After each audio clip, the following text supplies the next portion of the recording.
Okay, hello students. अब आज आपका यूनिट इलेक्ट्रोस्टैटिक्स का नया चैप्टर स्टार्ट हो रहा है और चैप्टर का नाम है electric flux and Gauss's theorem. Actually में ये यूनिट तो एक ही है, लेकिन एक यूनिट के अंतर्गत 3 चैप्टर आते हैं। 3 चैप्टर में इसको डिवाइड करना सुविधाजनक होता है, तो ये सेकंड चैप्टर है इसका। तो अब नाम तो भले इसका इलेक्ट्रिक फ्लक्स और गॉस की थ्योरम है, लेकिन उन सबको करने से पहले हमको इसमें कुछ छोटी छोटी बातें समझनी पड़ेगी। जैसे सबसे पहले इसमें एक कंसेप्ट यूज होता है क्षेत्रफल सदिश के बारे में। उसमें हमें जानना होता है कि क्षेत्रफल अर्थात एरिया ये एक सदिश राशि है या अदिश अर्थात वेक्टर है या स्केलर। तो सबसे पहले आप ये समझिए कि क्षेत्रफल एक सदिश राशि है या अदिश। देखिए, जैसे ये एक पैरेललोग्राम है अर्थात समांतर चतुर्भुज। समांतर चतुर्भुज का एरिया आप बहुत अच्छी तरह से जानते हैं, बेस पर परपेंडिकुलर अपोजिट वर्टेक्स से। तो L into perpendicular part H भी कह सकते हैं। चलो मैं इसको यहाँ B शब्द चलो H ही लेते हैं, H से इसको रिप्रेजेंट कर सकते हैं। तो मैं आपको कह रहा हूँ कि पैरेललोग्राम का के एरिया का एक फॉर्मूला होता है LH sin थीटा। इसको हम LH sin थीटा भी कह सकते हैं। इसको आप समझ लीजिए एक एग्जाम्पल के द्वारा। जैसे ये स्क्वायर 5 इसकी लेंथ है, 4 इसकी ब्रेथ है, बीच में एंगल हो गया 90। तो इसका एरिया सब जानते हैं 5 इंटू 4 अर्थात 20 होता है। तो मैं इसको 5 into 4 into sine theta, theta का मतलब 90, तो साइन 90 भी हम इसे कह सकते हैं। तो 20 सेंटीमीटर स्क्वायर इसका एरिया आता है। तो अभी तक आपने किसी पैरेललोग्राम का एरिया L इंटू H पढ़ा था, अब उसके एरिया को आप LH sin थीटा समझ जाइए। अब इससे क्या पता चला? इससे ये पता चला, थोड़ा 9th क्लास को याद कीजिए, 11th क्लास को याद कीजिए। आपको पता होगा कि जब हम दो वेक्टर क्वांटिटीज की क्रॉस मल्टीप्लाई करते हैं, जैसे A क्रॉस B, क्या आता है? AB sin theta. ओके, तो AB sin थीटा से प्राप्त क्या होता है हमें? Vector quantity. तो इसका मतलब ये हुआ कि AB sin थीटा, ये AB sin थीटा का ये एक रूप है। इस समय क्या प्राप्त होगा? वेक्टर क्वांटिटी अर्थात एरिया ए वेक्टर क्वांटिटी मतलब सदिश राशि है। तो हम इसमें ये समझेंगे कि हम किसी भी बहुत बड़े एरिया को हम छोटे छोटे डिफरेंट एरियाज में हम डिवाइड कर सकते हैं, और वो हर जो छोटा छोटा एरिया होता है उस एरिया को छोटे एरिया को हम वेक्टर क्वांटिटी की तरह हम उसे ट्रीट करते हैं। इसमें देखिए, अब आप जरा इसके आगे देखते हैं। तो अगर आप, तो इसको हम ऐसे लिख सकते हैं, जैसे DA एक क्षेत्रफल सदिश है, तो इस क्षेत्रफल सदिश को लिखा जा सकता है DA और आगे एक यूनिट वेक्टर आप लगा देंगे। ये DA इसका परिमाण हो गया, N इसका दिशा के लिए हो गया। N की जगह आप IJK का यूज कर सकते हैं।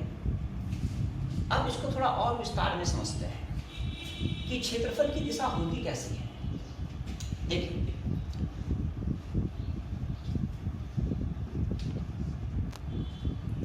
मैंने एक प्लेन को एक्सिस में डिवाइड कर दिया XYZ।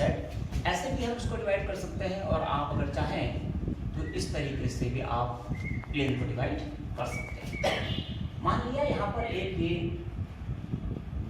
स्क्वायर है, ये स्क्वायर ही है, ये एंगल 90 है। एक्चुअली में 3 डायमेंशनल शेप है, इसलिए यहाँ 90 बनाना उचित नहीं होगा, या अर्थात इस तरह का बनाना सही नहीं होगा। इसको ऐसे ही बनाना सही है। जरा आप इसको देखिए, अगर मैं इसका एरिया निकालूं तो एरिया होता है, ये स्क्वायर है, एरिया होता है लेंथ इंटू ब्रेथ।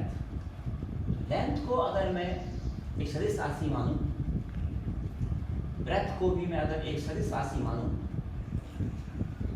तो इनका क्रॉस मल्टीप्लिकेशन क्या होगा?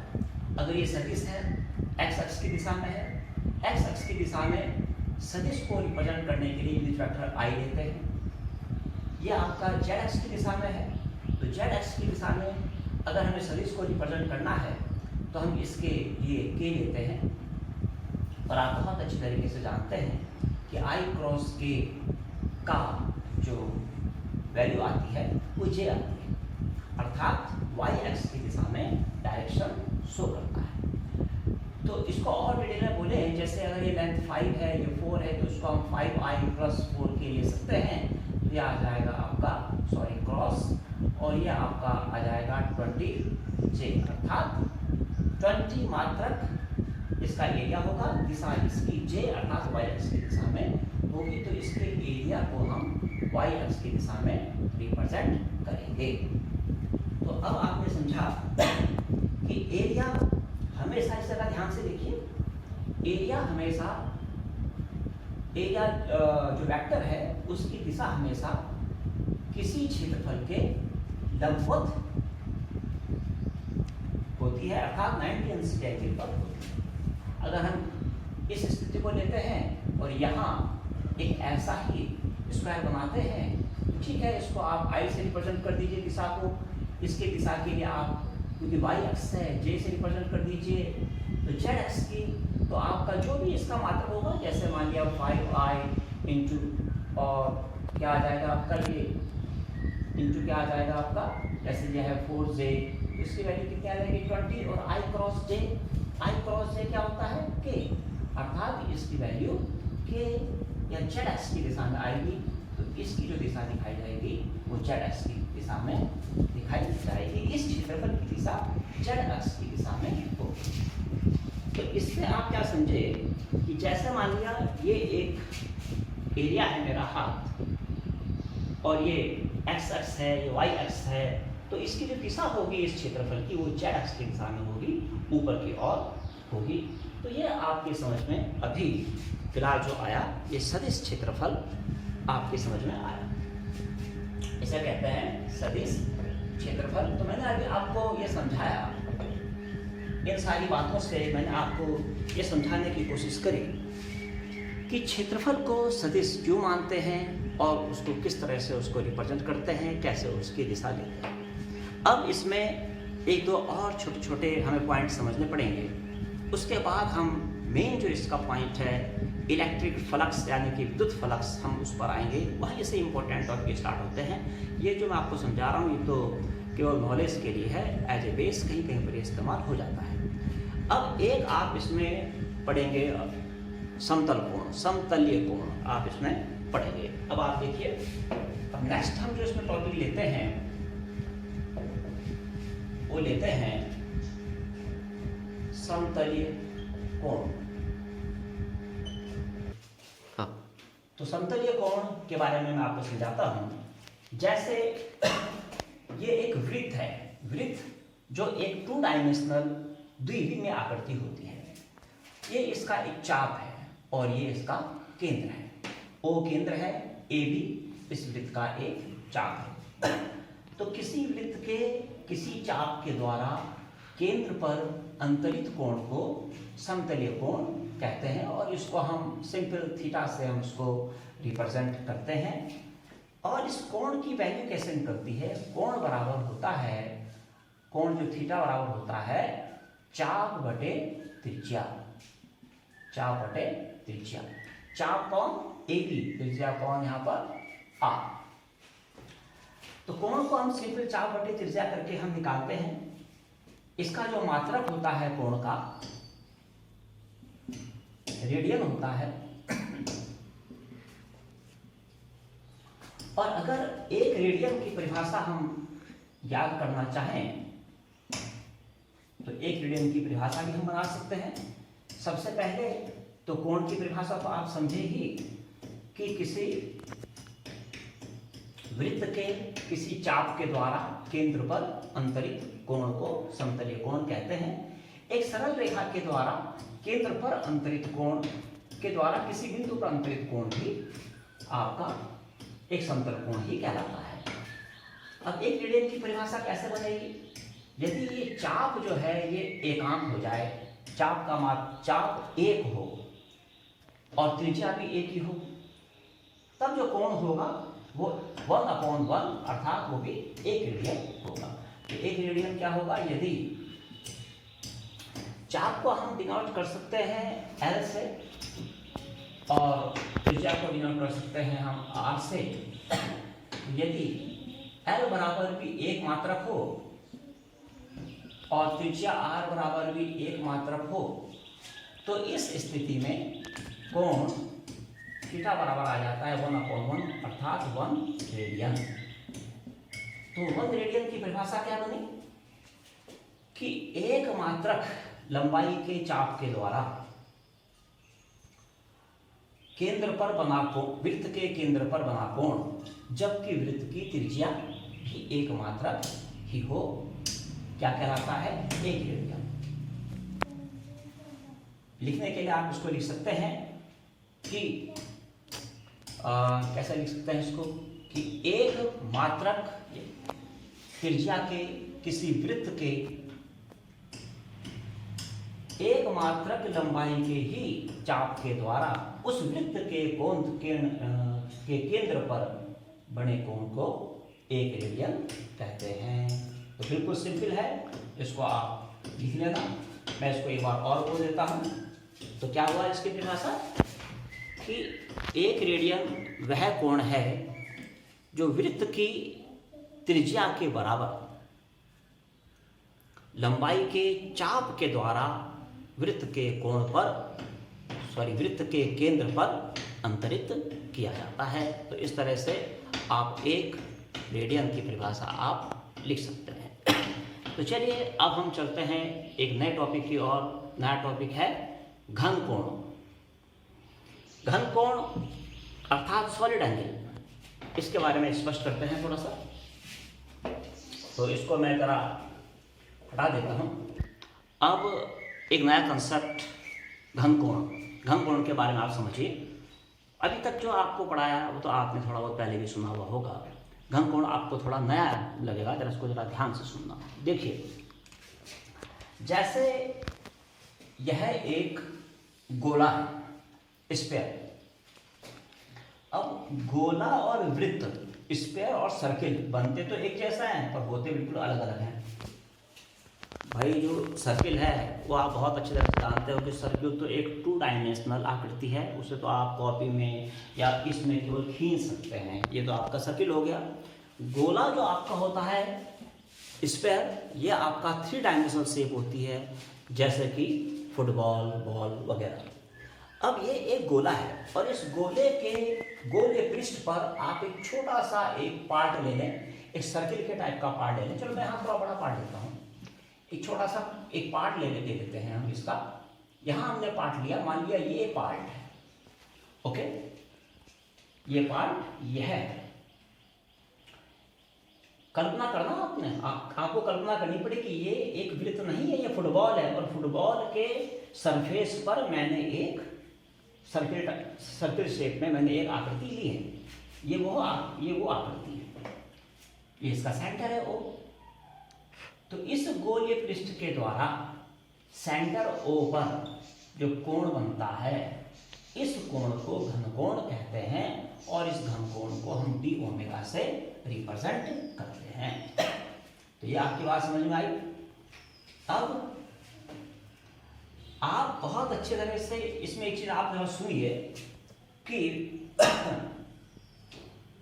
किसी भी गोले का जो क्षेत्रफल होता है इसका मान लिया डी है। अच्छा, ए लीजिए, चलिए ए, इसका मान होता है 4 पाई आर स्क्वायर। तो यहां से आप ये समझें a अपॉन आर स्क्वायर, इसकी वैल्यू होगी 4 पाई, यानी कि एक नियतांक आएगा। ए लेना ठीक नहीं रहेगा, मैं यहां डी ए लेता हूं क्योंकि बुक्स में बाद में डी ए ही यूज किया गया है। तो जो ये D A upon R square है, ये अनुपात ही घनकोण कहलाता है। तो ये बात आपकी समझ में आई कि घनकोण क्या हुआ? घनकोण बराबर हो गया dA/r²।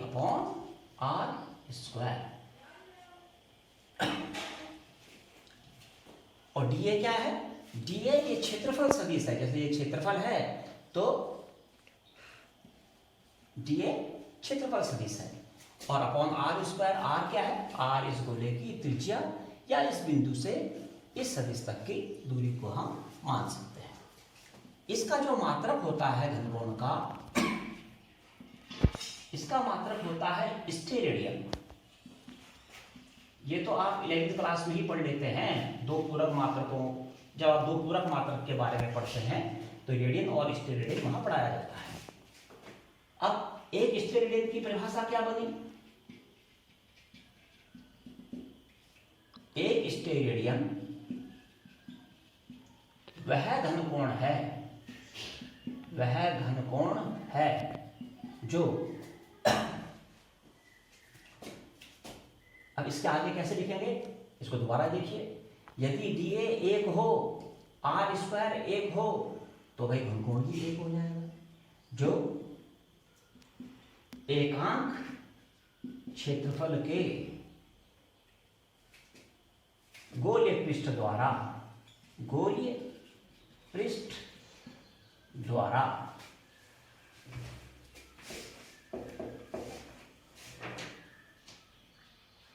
उस गोले के केंद्र पर अंतरित होता है जिस गोले की त्रिज्या एकांक हो। तो इस परिभाषा को आप इस तरीके से आप इसको लिख सकते हैं। वैसे परिभाषा की लैंग्वेज तो अलग अलग होती है, अर्थ निकलना चाहिए, इस मतलब तो आपके आएगा। तो घनकोण dA/r² होता है, मात्रक स्टेरेडियन होता है। स्टेरेडियन की मैंने आपको परिभाषा बताई। अब घनकोण का एक व्यापक रूप है, आपको अब घनकोण के व्यापक रूप के बारे में समझना है। मैं आपको उसका व्यापक रूप समझाता हूं। घनकोण का व्यापक रूप घनकोण का, देखिए इस घनकोण जो आपने परिभाषा पढ़ी, इस परिभाषा के अनुसार आपने अभी क्या देखा? आपने देखा कि घनकोण की परिभाषा, घनकोण का जो सूत्र होता है, घनकोण का सूत्र होता है पृष्ठीय क्षेत्रफल अपॉन त्रिज्या का वर्ग, या यूं कह सकते हैं पृष्ठ क्षेत्रफल की किसी बिंदु से लंबवत दूरी का वर्ग। लेकिन इसका व्यापक रूप किस प्रकार से आप समझेंगे? मान लिया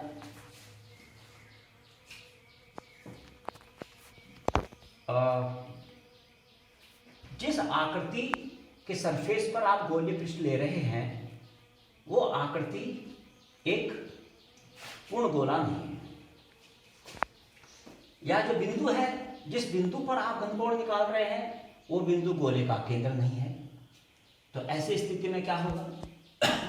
ऐसी स्थिति में घनकोण dω का जो सूत्र बनता है ये बन जाता है अभिलंबवत पृष्ठ क्षेत्रफल बटे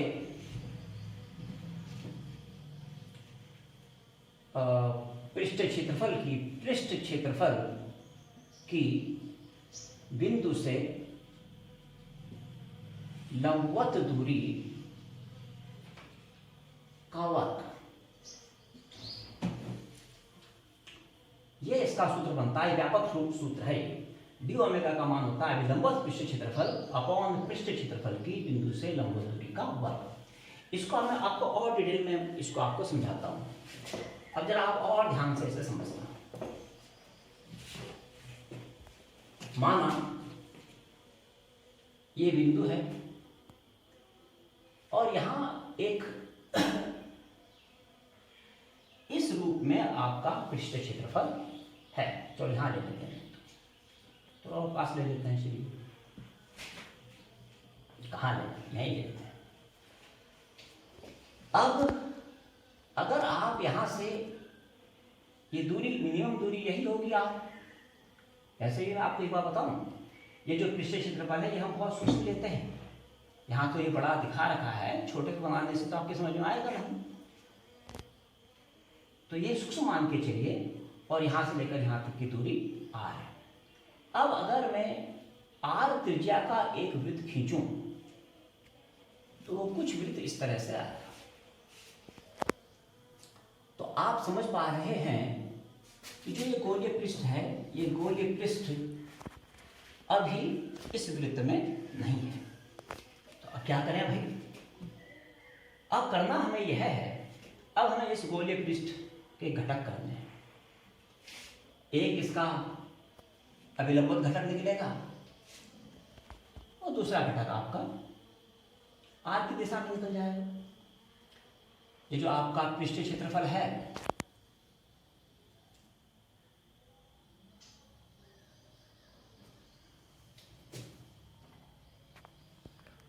अगर ये यहां से इसको मिलाया जाए और इससे आगे बढ़ाया जाए रेखा को, माना यहां से ये थीटा कोण बनाता है, तो और साथ ही साथ अब आप ये भी मान के चलिए कि जो एंगल ये आता है वही एंगल ये आता है। इस एंगल की वैल्यू भी थीटा होगी। अब क्या करना है हमको? इसे यहां से मिला लीजिए, इसे आगे बढ़ाइए। ओके, तो थोड़ा सा और बड़ा कर देता है, इसमें कोई फर्क नहीं पड़ेगा। 3 डायमेंशनल शेप है, लीजिए और बड़ा कर दिया हमने उसको। आपको इस पृष्ठ क्षेत्रफल का लेना अभिलंबत भाग है, आपको इसका यह भाग लेना है। बहुत आसानी से आप समझ सकते हैं कि भाई अगर माना ये आपका कर्ण है, ये आधार है, तो आप समझ पा रहे होंगे आधार बटे कर्ण, ये तो दे ही रखा आपको, तो ds दे ही रखा है। आधार अपॉन कर्ण आपका क्या होता है? cos theta. तो इसकी वैल्यू अगर हम ds डैश माने तो ds डैश का जो मान आ जाएगा ये ds cos थीटा आ जाएगा। ये इसका समझाने का एक तरीका है। अगर मैं इस गोलीय पृष्ठ से इस गोले पर एक प्रोजेक्शन खींचूं, एक प्रक्षेप खींचूं, तो उस प्रक्षेप का मान भी ds cos थीटा आता है।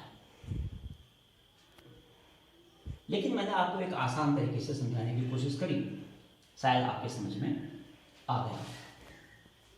तो अब ये फॉर्मूला क्या बना? व्यापक रूप डी ओमेगा। डी ओमेगा बराबर बन गया अभिलंबत पृष्ठ क्षेत्रफल अर्थात ds cos थीटा और अपॉन पृष्ठ क्षेत्रफल की बिंदु से लंबवत दूरी अर्थात r का स्क्वायर। तो D omega is equal to ds cos theta upon r square. ये आपका फॉर्मूला बन जाता है। इस फॉर्मूले को आप याद रखिए और इसका आगे यूज किया जाएगा। इस तरह से घनकोण की व्यापक अभिधारणा भी आपके समझ में आई। चलिए अब बहुत ही इंपॉर्टेंट टॉपिक विद्युत फ्लक्स। अब मैं आपको विद्युत फ्लक्स के बारे में समझाता हूँ। देखिए, विद्युत फ्लक्स की अभिधारणा को समझने से पहले कुछ छोटी मोटी बात समझिए। जैसे ये किसी स्थान से पानी आ रहा है और यहाँ पर एक पोर्शन है जिस पोर्शन से पानी को गुजरना है। इस पोर्शन से पानी का गुजरना, और यहाँ मान लिया ये बर्तन है, इस बर्तन में पानी भरना है।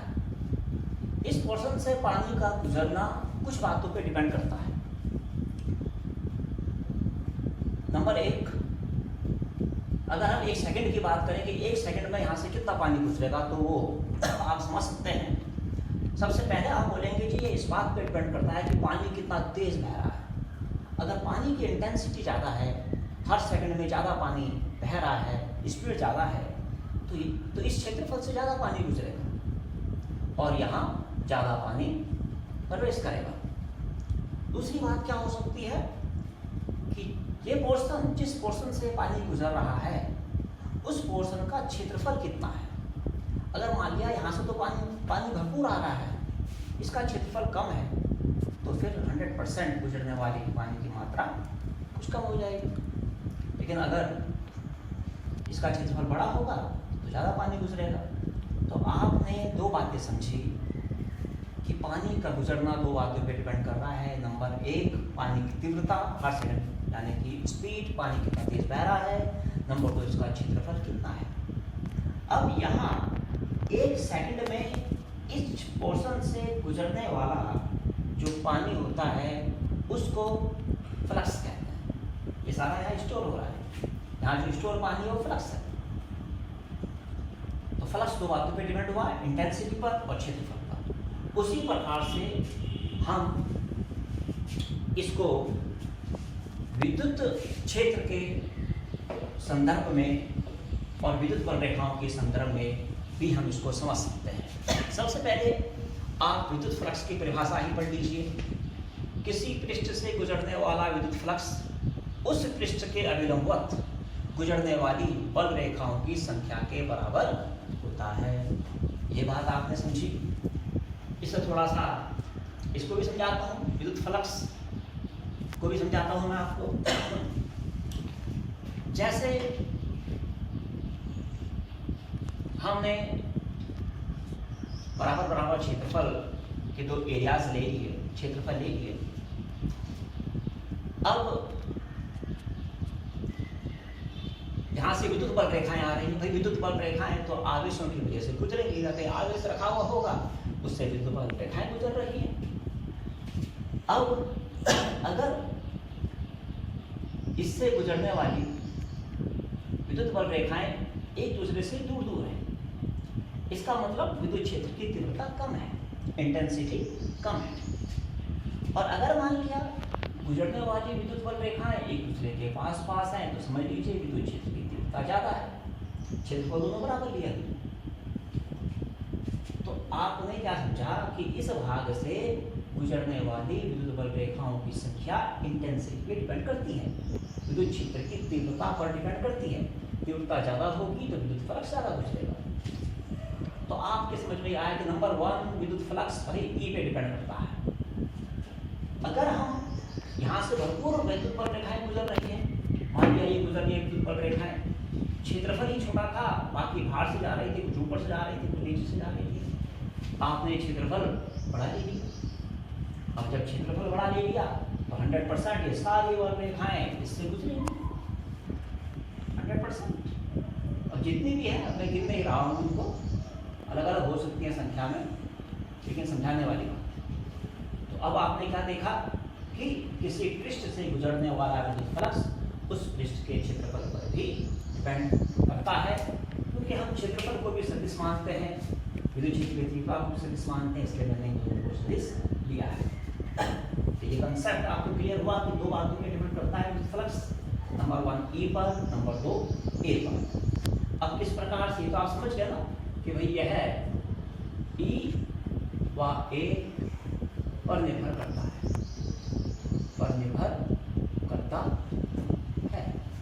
इसको चलो आप विभिन्न स्थितियों में क्या हम सूत्र यूज करते हैं, क्या हम फॉर्मूला यूज करते हैं, उसके बारे में समझते हैं। इसे मैं मिटा देता हूं। दो स्थितियां हैं। नंबर एक, यदि क्षेत्रफल या पृष्ठ जो है यदि पृष्ठ वैद्युत बल रेखाओं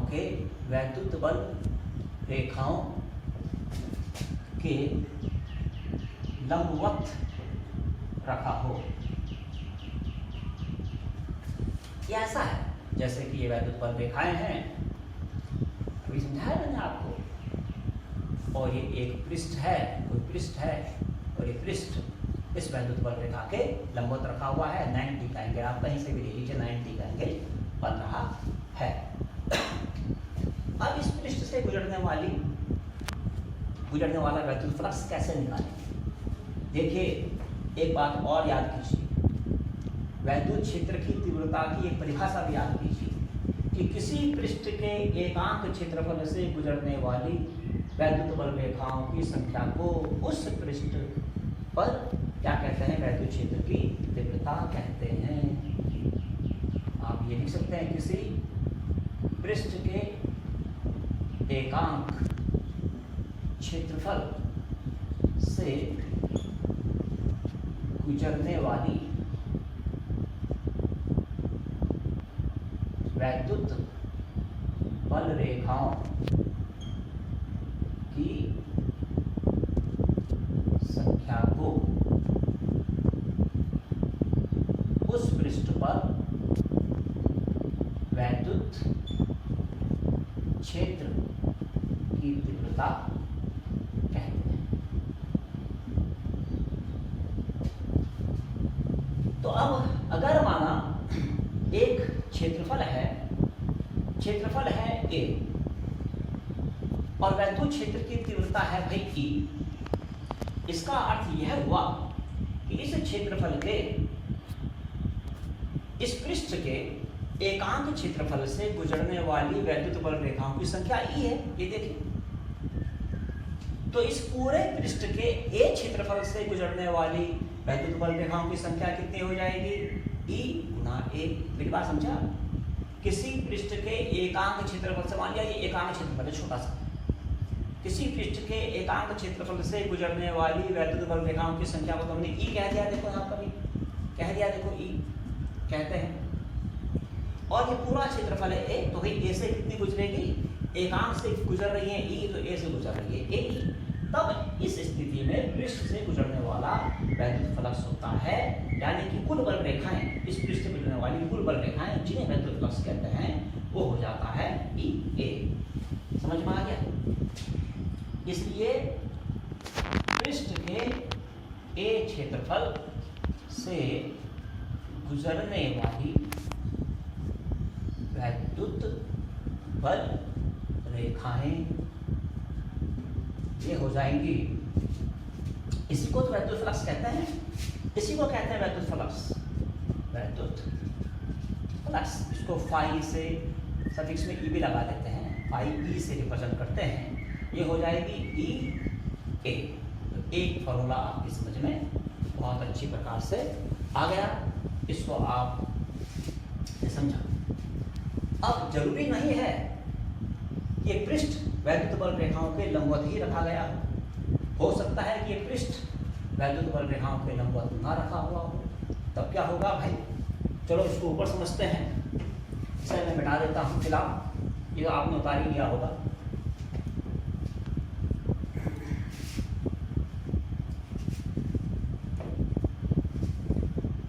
अब अगर मान लिया नंबर 2 केस क्या है, यदि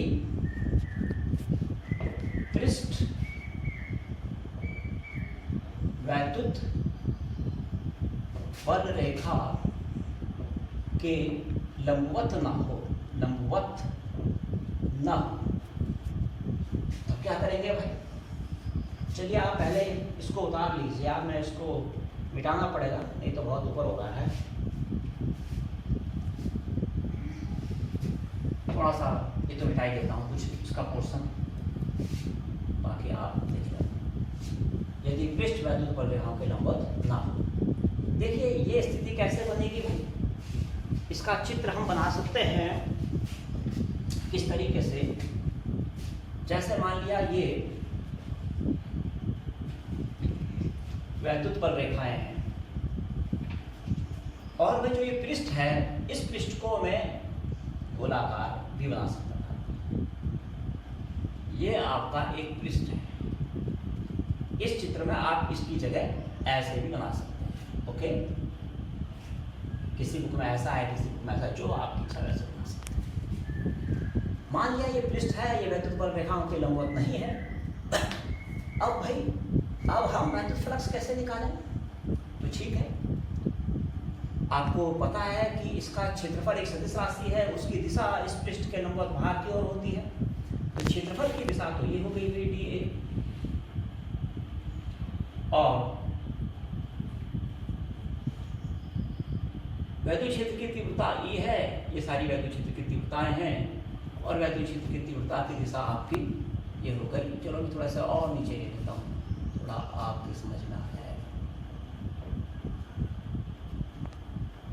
ये वैद्युत क्षेत्र की तीव्रता ई हो गई इधर। वैद्युत क्षेत्र की तीव्रता की दिशा यह है, क्षेत्रफल सदिश यह है। अब भाई आप यहाँ समझिए कि हम क्षेत्रफल भी सदिश राशि है, इसे भी हम घटकों में डिवाइड कर सकते हैं। आप सोचिए कि हम डीए का कौन सा मान लेंगे? क्या ईडीए होगा? बिल्कुल नहीं।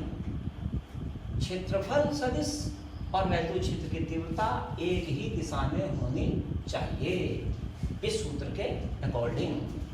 तो हम डीए के घटक कर देते हैं। अगर माना ये कोण थीटा है, समझ में आ रहा है आपके?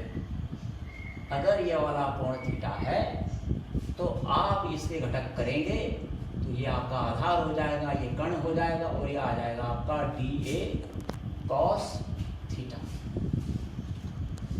और ऐसे स्थिति में अब जब ये डी ए कॉस थीटा आ गया, तो अब ऐसे स्थिति में अब वैद्युत फ्लक्स फाई कैसे निकलेगा?